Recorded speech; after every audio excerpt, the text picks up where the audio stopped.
So welcome. I've got the faculty from TELI, the Extra Lesson Institute, and we're in the thick of the Healing Trauma Conference that some of you may be attending, but if you're not, hopefully you'll get to listen to some nuggets tonight as we do this podcast. And we just really wanted to get together and kind of pull a little bit of some of the key points that the three of us have been getting out of the different presenters so far, and wanted to share that to the different listeners of the South and Sound Protocol podcast. So I've got Dr. Marian Judd and Annette Barone. So thank you for joining me tonight. Thank you. Thank you. So I'm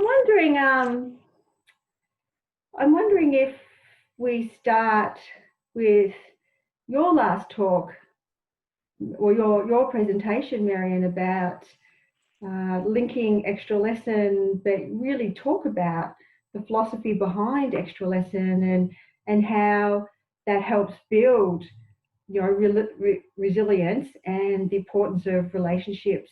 I know listening to your talk, you talk about you cover a lot of things, but I think how you really sort of talk about how we can go in from the body to help create resilience. And I just wonder if you want to expand on that a bit. Okay, well, because extra lesson's been what I've worked with for such a long time, since 1990, it just becomes more and more relevant that we've really got to think, well, what's happening at the body level? So that means what's happening with the sensory system. So today I've had that come to me again and again, just with clients. So many kids have gone back to school in Australia and they're really, really dysregulated. And they're struggling with social relationships. And all their vulnerabilities and frailties seem to be really exaggerated after being in lockdown, in isolation. And one of those things, I think a lot of those children have experienced a lot of fear from the media, the community, which has really set off, when we talk about the polyvagal theory, it's really heightened that threshold. And when Kim talked about the window of tolerance that Dan Siegel talks about, it's really narrowed that window of tolerance. So I was trying to explain to parents, like, instead of feeling offended by the child yelling at you, another child was hitting the parent, just to think, and this is one of Kim's words, instead of managing the behaviour, to see that the behaviour is the child's best way of managing. Mm-hmm. And to go back, we've got to go back to the body. What's happening in that physiology? Because it's like the children are totally disorientated.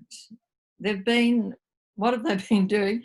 Sitting day after day looking at a screen. So they've been really disconnected from their physical body because it's taken away a lot of their physical activity. There's no sport because you've got to keep social distance. Mm-hmm.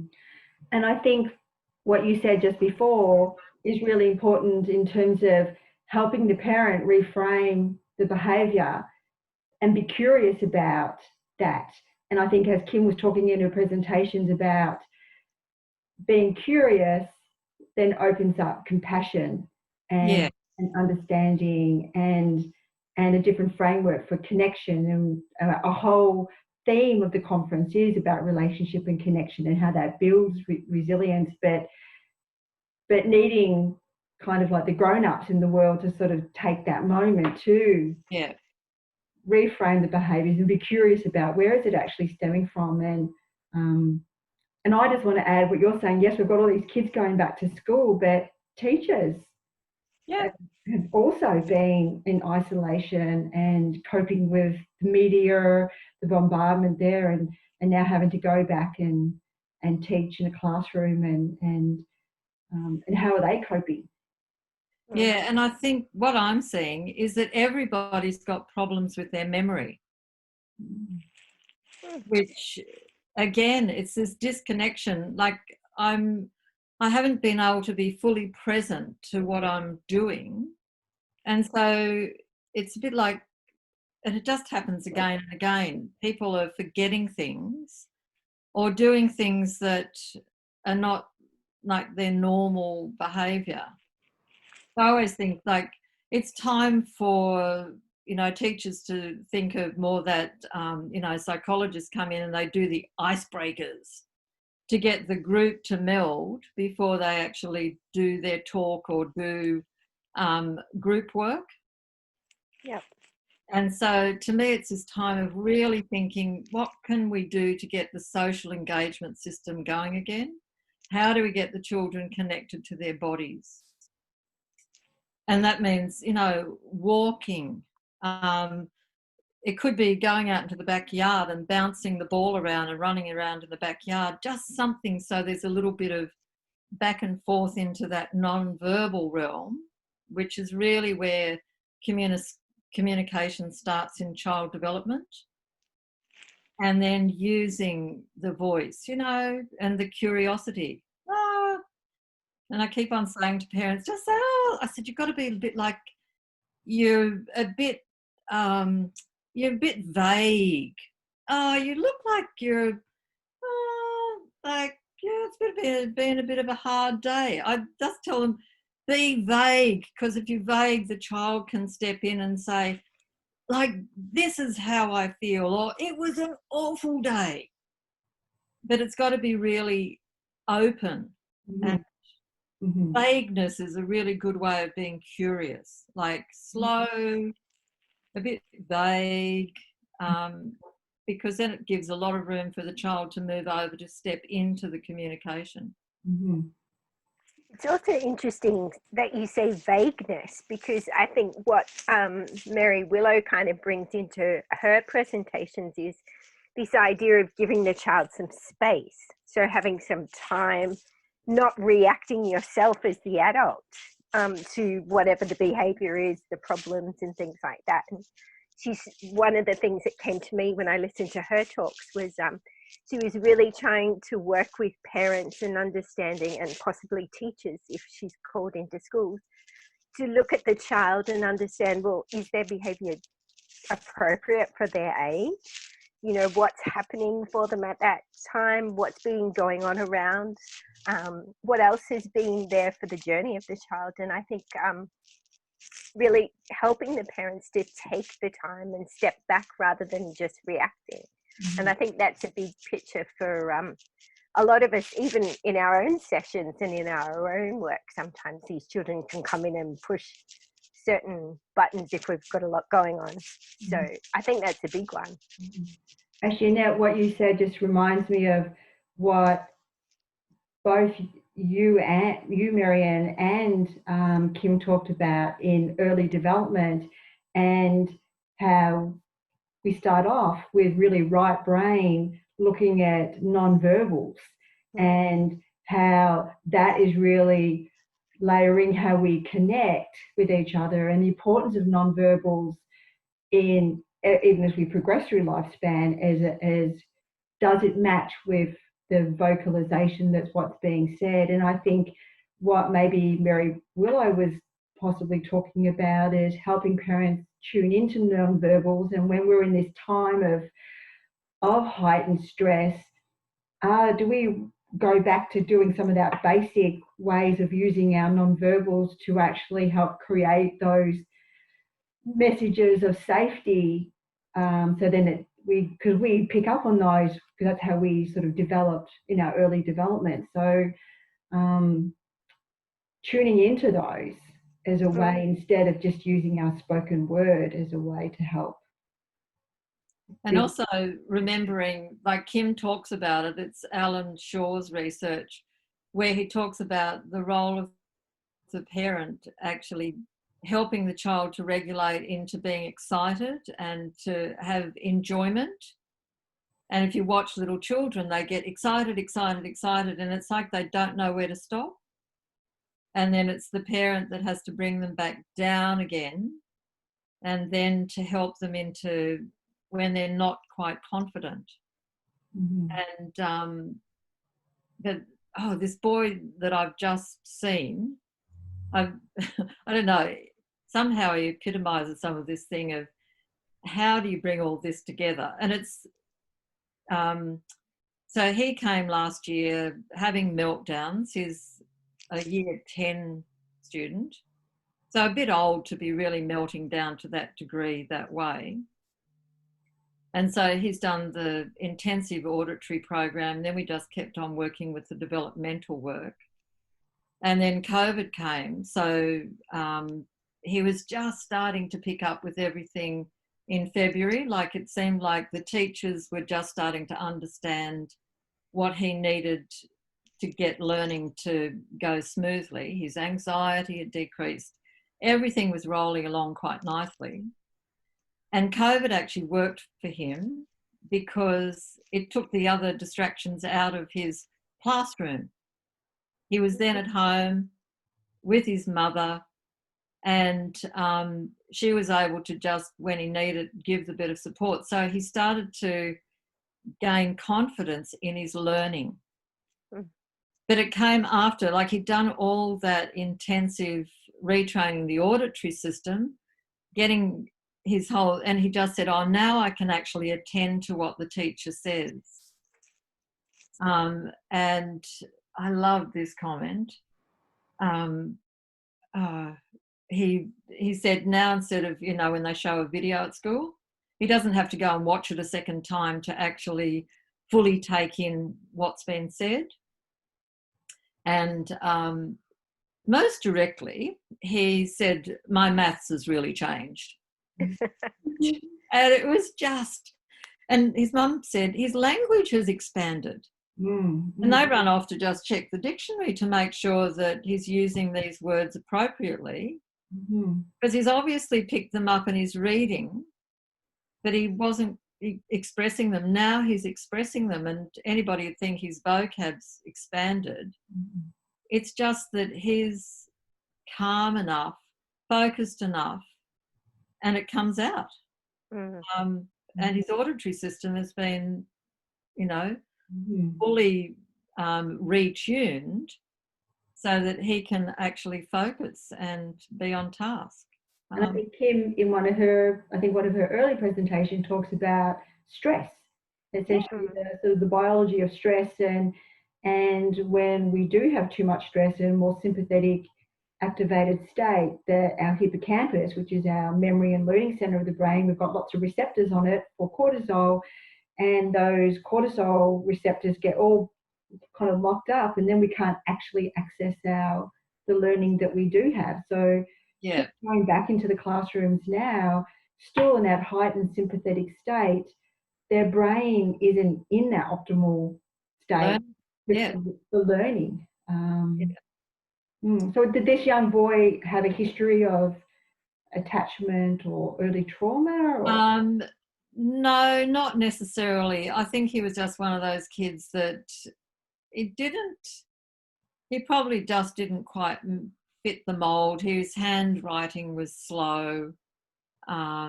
His auditory system was, disorganized. His auditory processing. So he just had a sense of himself as a bit of a failure. And the other thing I said to Mum was, it was like he felt ashamed of himself. And the boy I met tonight, the shame had gone. And I wonder if that's, sorry, Marian, I was just going to say, I wonder if that's similar to what Joanne was talking about and what Kim was trying to lead to in her early talk about having a relationship, and COVID gave him that opportunity with his mum, with doing the schoolwork and spending that time. He gained that confidence in himself.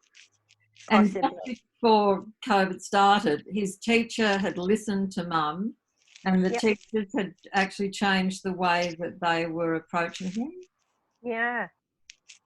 So like just all these things came together, and then he could have this experience where he actually had a a different classroom experience with no distractors of peer group and the confidence and the learning. So it's just interesting that sometimes there are positives out of a negative as well.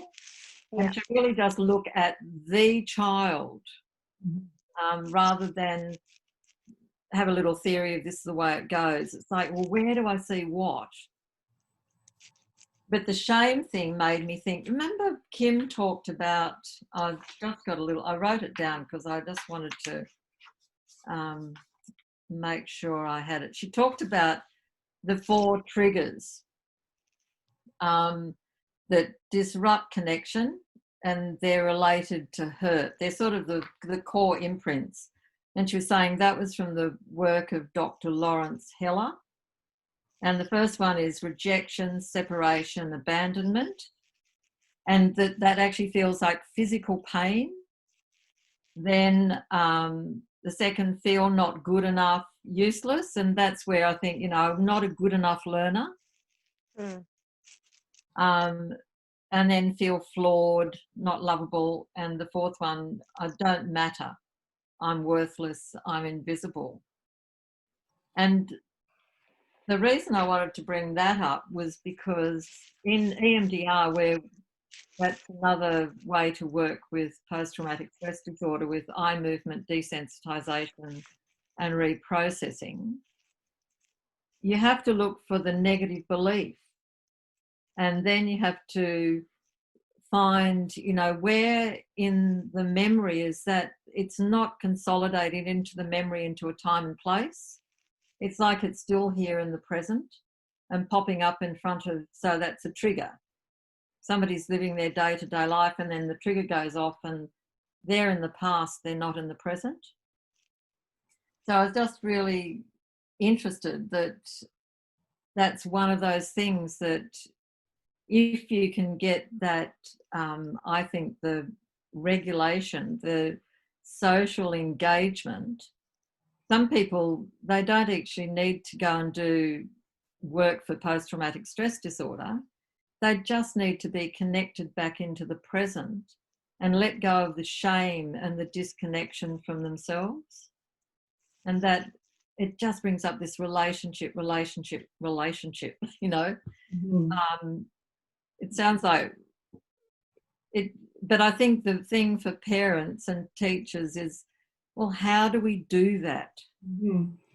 I just want to add to what you were saying, Marian, from the presentation. I think that's the presentation that Kim gave. I think it was so nice that she pulls in the research to sort of really sort of layer in this understanding of the importance of relationships.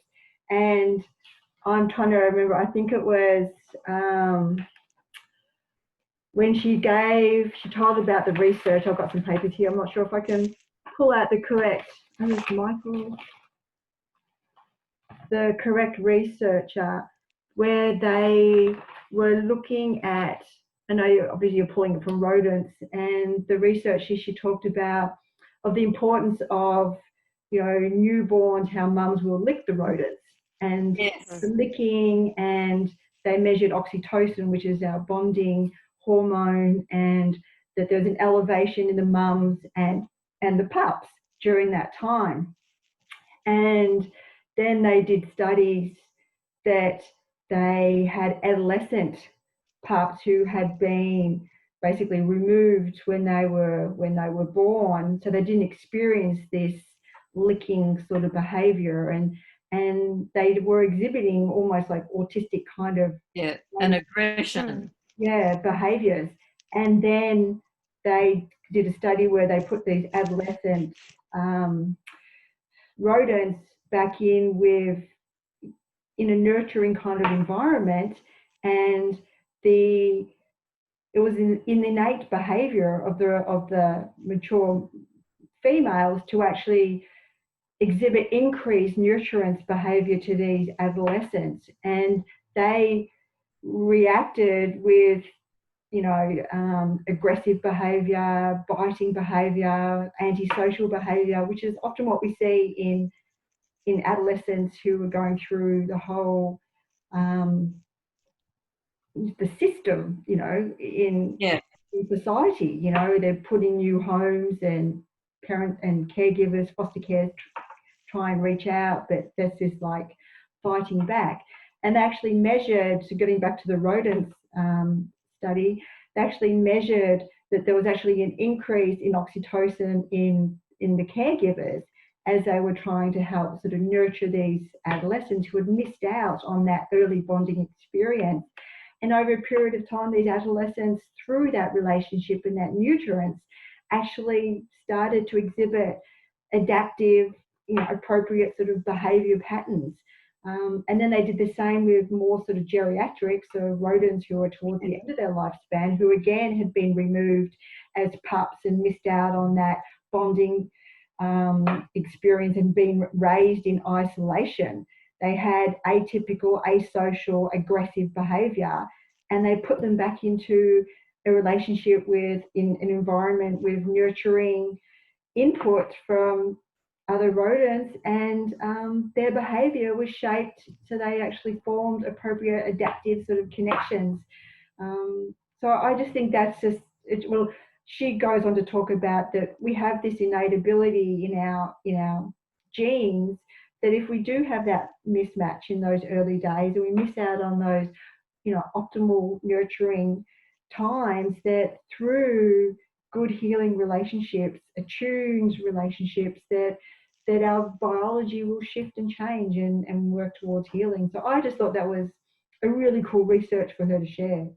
And it really gives that sense of hope, Mm.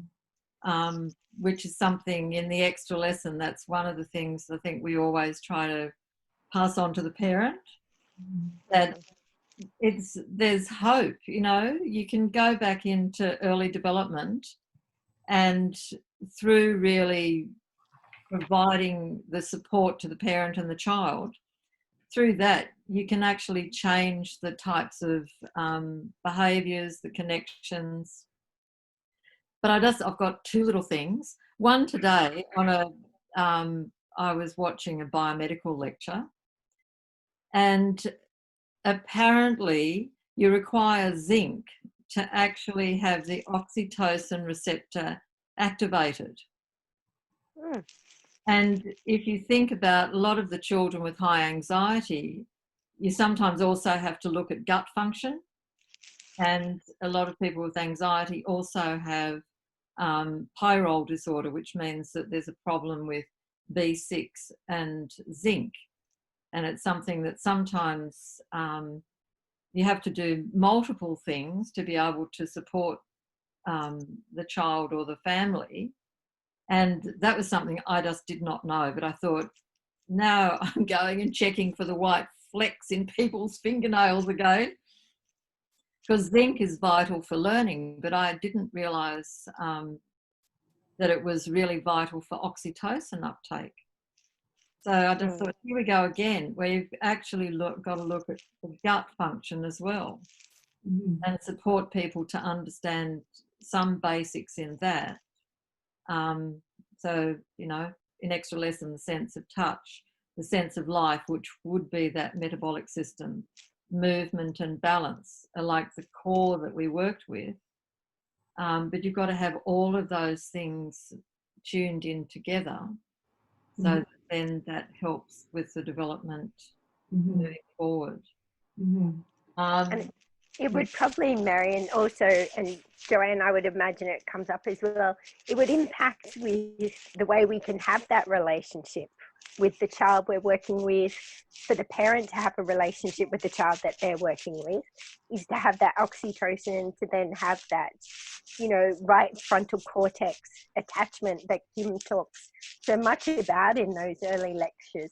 And I think what was really interesting was at one point she really links it to the teachers and says they've got to have the relationship, because that is them how the child will pay attention, how their working memory functions in the classroom, how there's more focus, less impulse control, and all those sorts of things that we're seeing again and again coming up when the parents come to see us for extra lesson, for auditory processing issues and so on.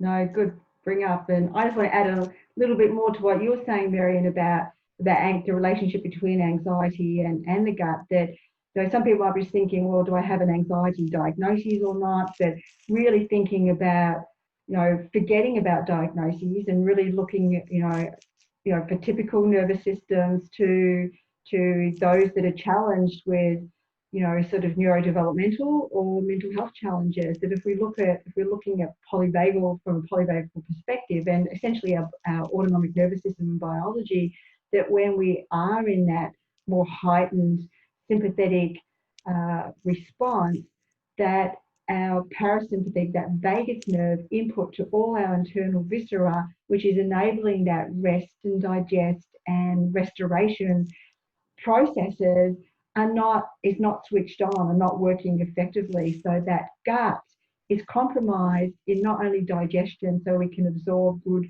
healthy nutrients so our brain can be in an optimal state for function, but constant day in, day out of this system not doing its job, you get into that gut dysbiosis, which I know you speak about in your presentation, Marian, and I know part of your work that when clients come and see you, that's a big piece of the puzzle, that you make sure they're seeing an appropriately trained practitioner that's going to support them in that. Because even though with the work that we do using our auditory tools like the focus or the pro system, or using the SSP, or using lens or EMDR, that if we've got an underlying biology, cells that are not well resourced with good nutrients, no magic wand that we weave is going to really make the changes that we want. Yes, we're in a system. Yeah, and it links to what, Marian, you talk about with those 4 lower sort of sensory perceptions, in terms of, that movement, the balance, the touch, and of course that sense of life, that well-being. And I think it also speaks to what Mary Willow brings about with that whole trauma picture of really looking at the children, and it's more about it being body driven in terms of their behavioral responses, and that they're only thinking about themselves and am I safe, and how I react in that moment is about, making sure my needs and wants are met rather than anything else. I'm probably now a little bit off topic, but Joanne, when you talked about the field of the heart, well, I was suddenly thinking about babies the other day, and I thought, oh, you know how babies, if they're put on the mother's stomach, they will actually make their way to the breast and latch on. Well, I went and looked at the research, and the mother and the baby, their hearts they're synchronized. Gosh. And so that's why it's so important for the adult to get the support that they need. And then that links into some more research that Kim brought up, where the mums that they took their oxytocin levels and cortisol levels, I think, of kids with special needs. And they were lower. Cortisol was higher, I think, and oxytocin might have been lower. But when those parents actually became part of a support group, then their oxytocin went up and cortisol went down. And I was just thinking, to me, it's that being able to be in a group together, and it suddenly really triggered something in my mind. This heart field that you talk about, the baby, that's what the baby's responding to get to the breast. It's looking for the heart because it can sense the heart. I may be, going way overboard, but that's to me what is happening. And that really made sense. But then this whole thing, when people get in a group and they get that support from other people that have similar experiences. So in that particular study she talks about, they were actually measuring the telomeres, which are the little, like the ending of our DNA, like the little shoelace that hold all our DNA together. And essentially they represent our longevity. And so over our lifespan, they'll get less and less and less. But with that particular study, they measured these mums who had these special needs children who were under this low-grade stress all the time, that their telomeres were actually shortening. But they found through participating in that supportive network where they've got that connection and support, that their telomeres actually were repairing, so essentially extending their lifespan. So again, all this, the whole conference is really talking about the power of relationships, attuned, connected relationships. And if people are listening to this and want to know more about that study, there's actually Robert Sapolsky, who is I just think is amazing. He's a professor, and he has written the book Why Zebras Don't Get Ulcers, talking all about the biology of our stress. But then he has lots of different YouTube presentations, but he has one who initially I had on it was like a video, but you can actually get it now on YouTube. I think it's called Stress, the Silent Killer. And so you can just watch it on YouTube. It is absolutely fantastic. But he talks about what happens in our bodies with stress and has really cool. But he talks about that study, and they actually interviewed the mums that are part of that and the whole telomere study. So yeah, that is like pretty cool research. Mm. Mm. I think it also links in with what she talked about before she got to that telomere research, where she was talking about the security and the resilience, and that there's this actually, even though we ideally want to have that connection right at birth, that we do have windows of time to kind of connect in with the child over and over again, to have a relationship and build on that. And I think she really emphasized what a picture of resilience was. And I liked the way she defined it, because she talked about it as being the possibility and potential to adapt, to be flexible, to bend when adversity and trauma can hit us, to take on a challenge. And I think that was really good, because she was saying it's not just about pushing on. It's actually more about being connected to myself and all that I experience. Noticing I'm having the emotions. And I thought that's really good, because resilience has become such a buzzword at the moment. And she really unpacks clearly what that's about and links it into the research really nicely in terms of attachment. Mm-hmm. And that brings up that thing of, we've got to, as practitioners, also be comfortable with the emotions that come up when we have children that are dysregulated, and parents, like parents that get upset. Yep. And if we just have to maintain that really peaceful space for them to experience their emotions, but that we don't jump in to solve it for them, but we allow them to experience it, and that they know that it's safe to actually have that experience, like that feeling about their child, because it can start to be really, for parents, very, very stressful when their child is hitting them or trashing a classroom or doing some of these things. Like the parent feels very alone, very lost, and often criticised. And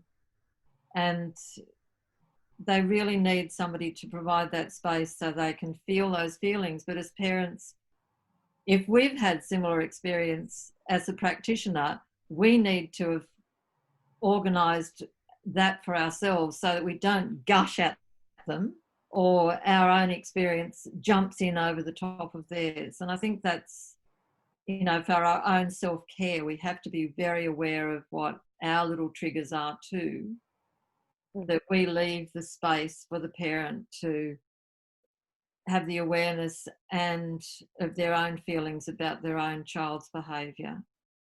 Mm-hmm. Yeah. I think that's where polyvagal, when you apply it in therapy, just helps with that puzzle, where people can kind of start to learn about their own autonomic nervous system and what are triggers, and where you know, how flexible, when you talk about resilience, how Yeah. flexible you can move from, because, you know, we all have triggers throughout the day and we move to a more activated state. But, you know, how can I bring myself back into a more ventral vagal connected state? You know, what do I need to do? And everyone's going to be different in how they can do that. Where they can do it through breath work, or do they need to go for a walk, or do they need to do some yoga, or do they need to go and sit quietly next to, you know, a loved one, but not necessarily talk, just have that sort of body closeness. But and I think that's where the learning about your autonomic nervous system helps with that self-awareness, and then knowing that you can kind of step away a little bit when maybe your child has reacted in that way, when Yeah. it's aggressive towards you. So you Mm. can have a framework of curiosity and empathy towards their behaviour. Yeah. Yeah. And to find the parent also has to have support. Though sometimes, I'm sure you do this too, and like you see the parent separately to the child. Very much. Have Yeah. conversations. Yeah. Because both sides need support to be able to get to the end of the journey. Because otherwise, if you can't all just be on the same page and get that understanding, you need that to be able to step forward and have that sense of hope again. It's really interesting that, you know, to provide that openness that it can be different, that this can change. It's only a moment in time, and there'll be another moment in time when we're past this point. And actually, just thinking about that, Mary, made me think about something else that you brought up in your presentation, just about the rhythms of life and about predictability, and how we can support families through helping managing those sort of stressful behaviours, and even thinking about teachers in school going in and trying to create those rhythms and predictability in the daily routines, which then helps with regulation and connection as well. And that's where the movement can come in as well. Like in the Steiner classroom, the children will start in primary school, the beginning of the day starts with movement activities. So they call it morning circle. And they might be doing like stepping out rhythms, but they're doing their tables, like games, lots of different things in their morning circle. But it's really to get the children into their physical body and get, you know, them breathing, get the cerebral spinal fluid moving so the nutrients get to the brain, and just get them, if you're in your body, and then you can focus, because, you know, you have to be aware of others in your group. And you see the kids that are not going to be able to concentrate because they're bumping into other kids and they're not holding their focus. And it's a really good way for a teacher to know, like, where are all the people in my group, in my class this morning before we sit down to learn. And then to work out how to support those kids that aren't quite there. How do you help them to just get into that sense of, I'm here, I'm ready to learn? And it reminds me of this principal in New Zealand. He had a very difficult school with really children that were coming in very disrupted into the classroom, and there was very little learning going on. So he made it that the children came to school. He was the only one on playground duty, which then put some responsibility onto the older children to help with the regulation, and like the regulation through relationship with the younger children. And they're allowed to bring planks of wood to school and build cubbies and do all sorts of things. And he was the only one out on playground duty. The teachers could be inside having their cup of tea, having their chat. They're all getting their morning sorted. The kids are outside doing all their stuff and sorting their relationships, and they'd get to the classroom, they'd sit down and they'd be keen to learn. Mm-hmm. Well, I know a lot of our American listeners will be like, kids don't get playtime.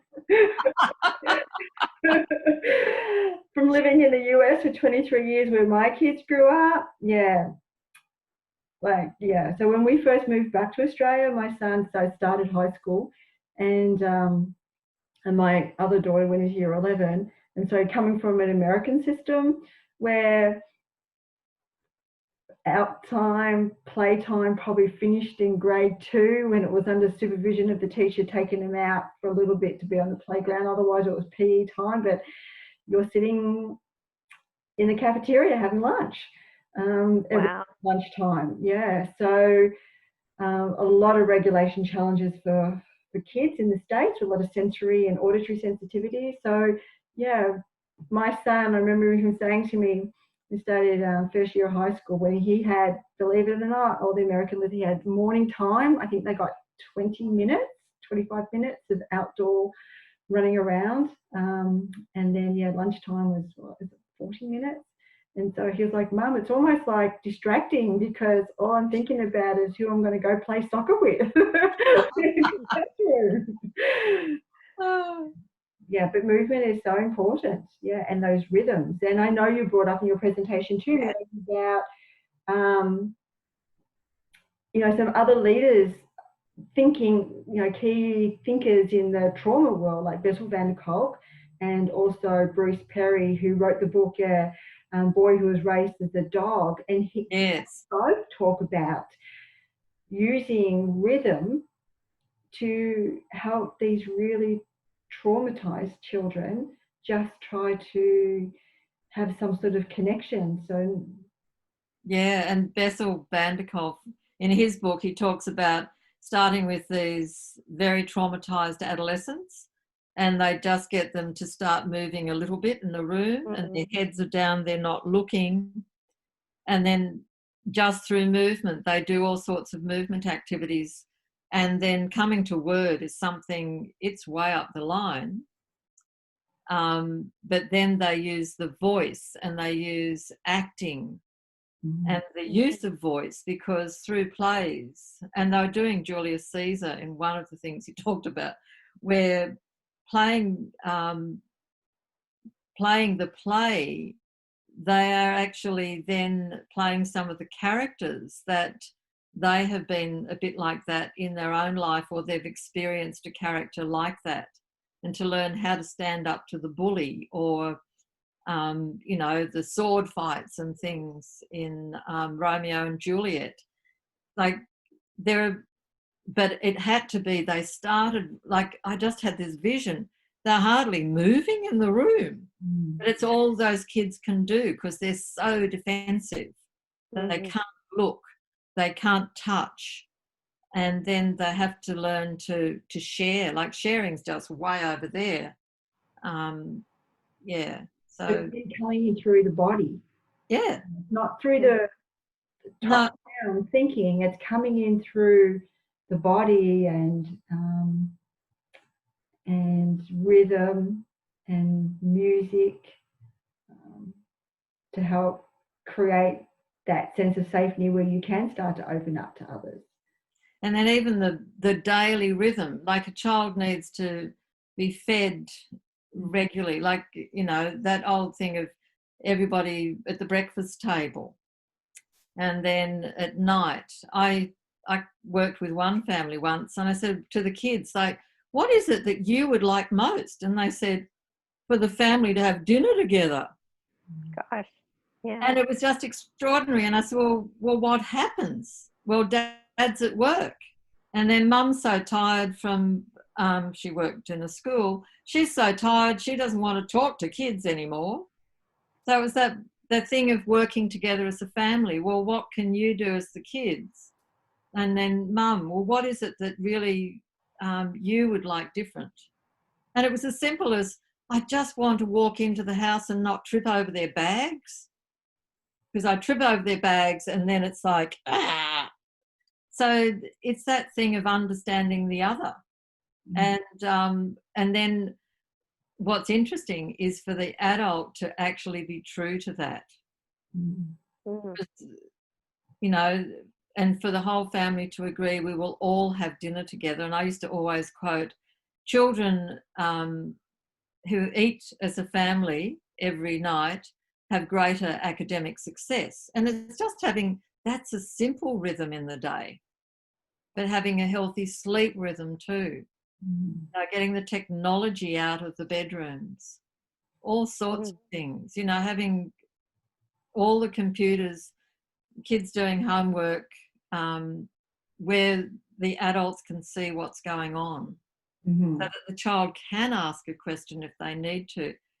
But it's setting a rhythm, and then a family rhythm to, well, everybody turns it off. And, but eating right, sleeping right, and just those daily rhythms. And and I think if we take that even further back to our biology, that basically we have all our biorhythms that happen to help keep us healthy. So if our external world is chaotic and inconsistent, well, it impacts those as well. So because that's what neglect is. And a neglected child is a child who has absolutely no rhythm, and they're continually looking like, where's my food? Is it safe to sleep? Who will turn up in my world? Like, there's no rhythm, there's no predictability. So I always try to get parents to think, well, how can they start to create predictability in the home? And for some families that takes, you know, it's quite challenging to re-establish that. And I think for teachers to have in the classroom. Yeah. And I think probably maybe even more so right now with everyone kind of going back post the pandemic as well. Yeah. And I do think to find ways to have ways of, you know, bringing about little games and things to have more interaction. So the kids that haven't seen each other for a while, if there are some sorts of games that can be like age appropriate, it just helps them to tune into each other a little bit more, or talk to a child that they're just feeling uncomfortable with now, that not sure if they're my friend or not anymore. And just through games, physical things, it doesn't have to be winners and losers, but just games that foster interaction. Definitely. Actually, I wondered even just about non-verbals and people's body language. The day that all the flights actually cancelled here in Australia, my daughter caught the last flight from Melbourne back to the Sunshine Coast, and she was telling me about a family that was sitting in front of her, and they had 2 kids, and constantly the mum was, don't touch that, keep your hands in your lap, get the sanitizer out, wipe them, you know, put your mask back on, don't touch anything. You know, it was just like, it was constantly just like this panic about stuff. So you sort of wonder if you had, you know, a couple of months of having that, and now you go back to the school and you'll have this wariness about moving in your environment. Yeah, and touch, like this whole thing about what can we do when we're not allowed to touch people anymore? Like how you have to work harder to give that sense of, well, I'm not touching you, but somehow I'm just holding you in my space. And it's like, I think we have to have slightly exaggerated non-verbals. You know, bigger smiles, more expressive eyes to the children, so that they can just think, oh, yeah, okay, yeah, that's right, that's what eyes are about. That's what faces, that's what hand gestures are, because all of that's been missing. Yeah. And it's funny you should say that. One of the other trainings I've done is called the Early Start Denver model, which is an alternative to ABA therapy. So it's more play-based. And when we do interact with these younger children, it's for sort of that toddler age group, we do much more exaggerated gestures. We do raise our voices, put a lot more intonation and expression into it to help those children feel more secure so that they're not so reactive, responsive. I mean, we would have some children that would be trying to get out of the room and we'd have to lock the room initially, which was obviously okayed by the parents, and sometimes they were in there with us. But just to help these children relax and not be in this hyper aroused state, and then be able to engage and play with us. So really important, as you say, for us to find non-verbal cues to encourage security for these children. Annette, I loved how you bring up prosody. And Marian, during your presentation, when you were giving different examples, you automatically went into this like prosodic inflection of like, oh, it's okay. You know, your little example, you just automatically went into this sing-songy sort of way of talking. And I think a few times Kim does the same when she's talking about how she would interact, how she would use her voice to help give those cues of safety. And that is all what part of polyvagal and part of what the Safe and Sound protocol is. You know, the part of how Dr. Porges developed the polyvagal theory and pulling in, you know, our social engagement system is that, you know, we have that frequency bandwidth that that gives cues of safety to our nervous system, and it's that prosodic inflection. It's universal across all cultures that motherese arise and fall. You know, that those frequencies give cues of safety to our nervous system to help us feel calm and connected, and we use it with our dogs. You know, I'm dogs are right there with you, Marian, and I'm They are. trying to talk and go straight into that. I don't think you can quite see them, but they're...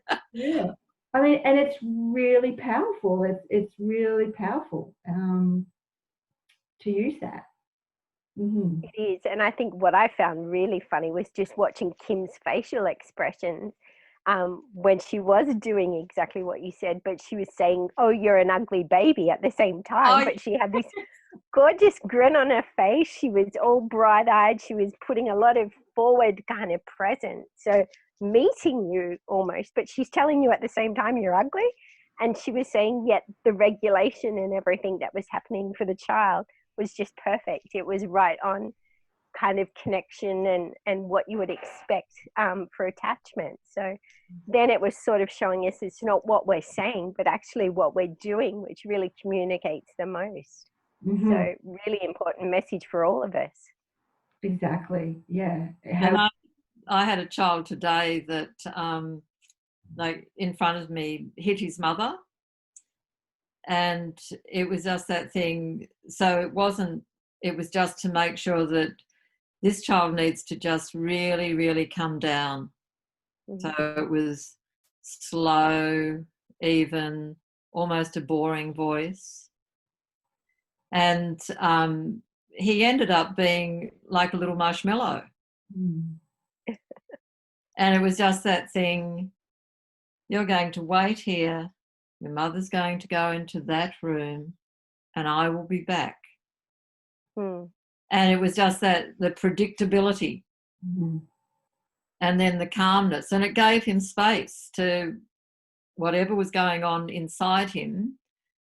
He just had to sit with that for a little while. And it was just so interesting to see the child that walked out the door. Mm-hmm.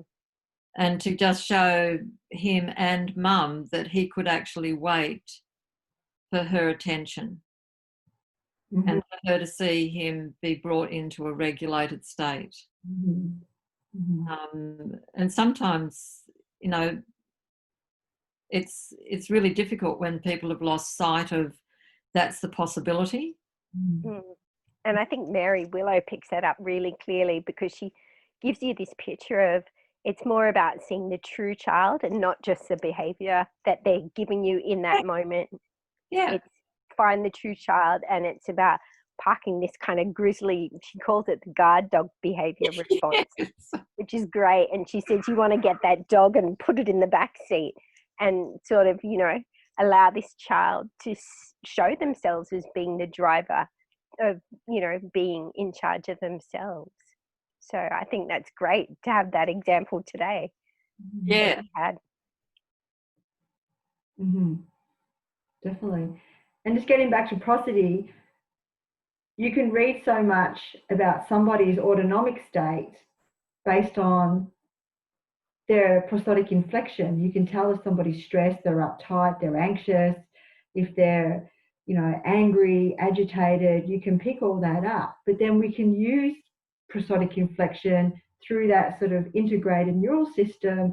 If I slow it down, I increase this rise or fall, or I keep it very mellow, like how you did, Marian, then, you know, that sends cue to the nervous system, and that brings their system down to a calmer state as well. But I think for parents who have this tendency to jump in and maybe react with a stern, tight voice to their child, that if they practiced talking slower with that rise and fall, then that's going to make their nervous system calm down, which will then give cues to their child on my mum's calm and regulated, so they can be calm as well. So it can be like a simple kind of tool that we could use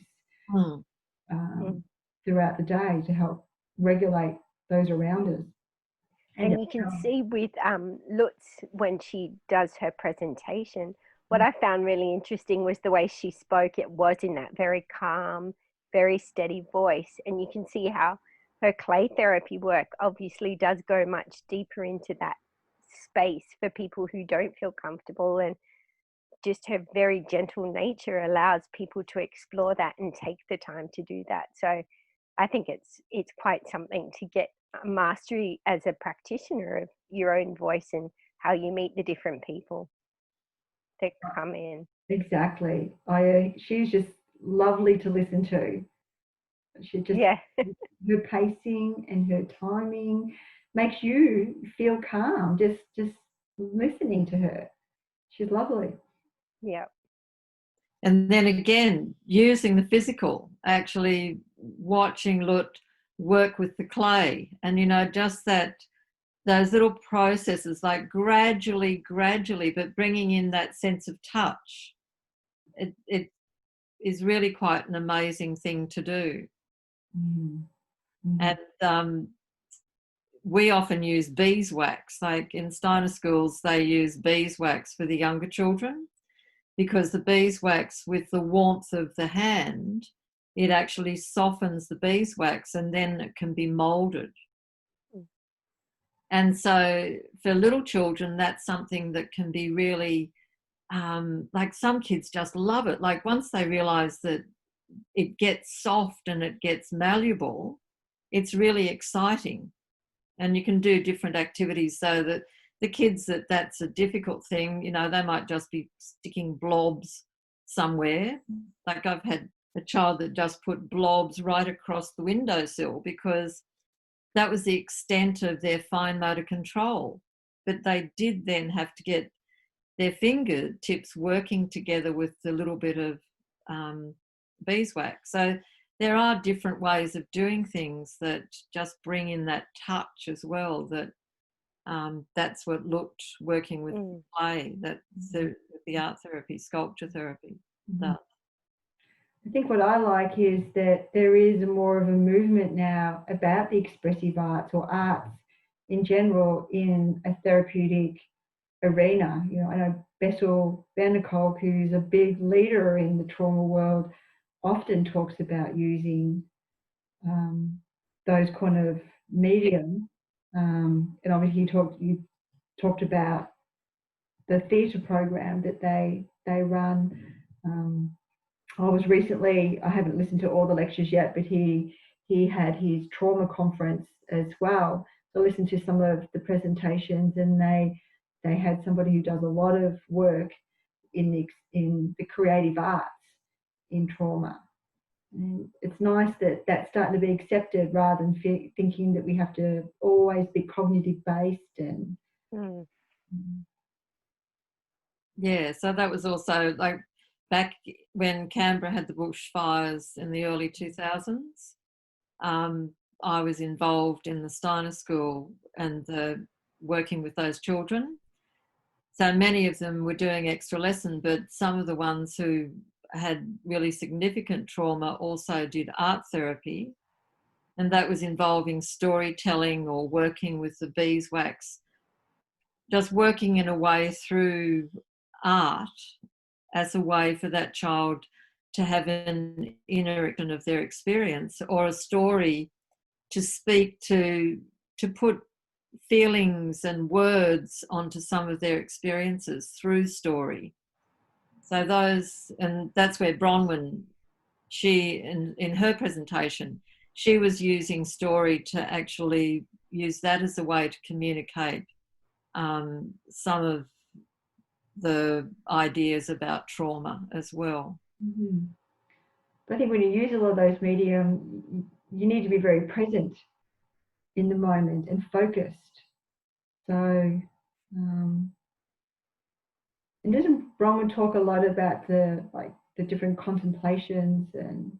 Yeah, she actually, in her lecture, she actually gives a worksheet so that people can listen to the lecture, and she talks about doing her research where people use those contemplative inquiry ways of working, and then she actually gives a worksheet so people can go away from listening to the lecture and use that as a tool.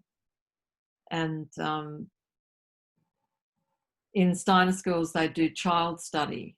So that is another way of, as a group, bringing the child into your consciousness to look at them, and to look at them really objectively to begin with. You know, what's their physical body? What's their size? What's their colouring? The colour of their eyes? And then to look at their gesture, their movement, to get this objective picture before, you know, honing in on other aspects of the child.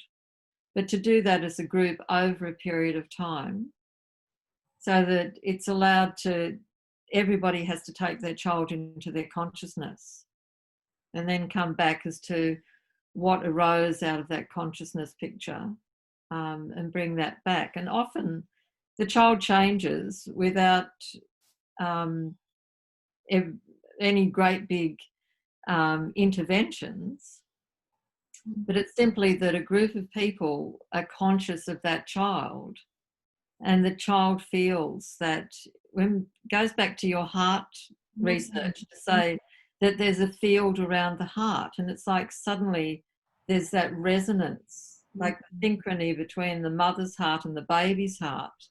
That maybe that gets amplified when there are a group of people all showing concern out of love and a picture of more compassion for a child rather than judgment. And that allows that there's something that can shift. You know, to be met with love allows somebody to step forward. Whereas if you met with judgment, you step back. And they're really subtle things, but I think they're all things that make a difference in the way that we work.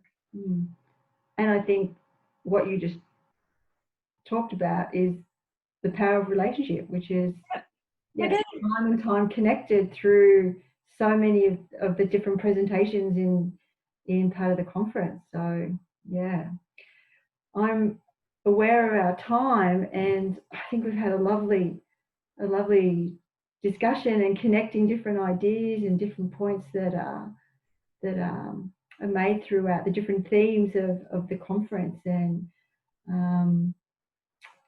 any other parting comments you'd like to? I think probably, given Marian kind of just brought up Bronwyn right at the end, it's probably a good place to stop with Bronwyn, because she kind of keeps coming back to that relation theme. And in her, I think it was her first talk, she talks about Mahatma Gandhi. she talks about a few other people, and they talk a lot about this idea of having this love, like over and over again. There's this love picture of, it's about having love for the children that we're working with. And if we can do that and have that emotional development and support the children through that emotional development, then we are going to have a much more peaceful and harmonious world. And that theme gets picked up by Robin Grill, who's he explores different parenting customs and things. So I think, again, it speaks to how do we look after our children. Lovely said, Annette. Lovely. So today is the first little discussion about the conference. So we're probably going to revisit this again and talk about some of the other presentations that are happening, that are still being released. So if you're curious, please jump on or send us some more information. We'll have some information at the end of the podcast so you can find out more about the conference. But thank you so much, Marian and Annette, for your time tonight. I've really enjoyed it. It's been really, really wonderful, nice discussion. Yes, I've enjoyed it too. So thank you, Joanne, for supporting our conference through your SSP podcast. And your podcasts are really, really interesting. So keep going with them because they're a good space of learning. No, but thank you. I appreciate it. So have a good evening, ladies. You too. Thank you. Okay, bye. Bye. I'd like to thank Marian Judd and Annette Barone for sharing their insights today regarding resilience and the importance of relationships. For more information about Extra Lesson and the Extra Lesson Trauma Conference, please see our show notes for this podcast. In a future podcast episode, we will be expanding upon some of the topics discussed today, as well as other key points shared by presenters from the conference. For information about the Safe and Sound Protocol acoustic intervention, please contact Integrated Listening Australia, if located in Australia or New Zealand, at integratedlistening.com.au. And for the rest of the world, contact Unite Integrated Listening Systems, located in Denver, Colorado, at integratedlistening.com.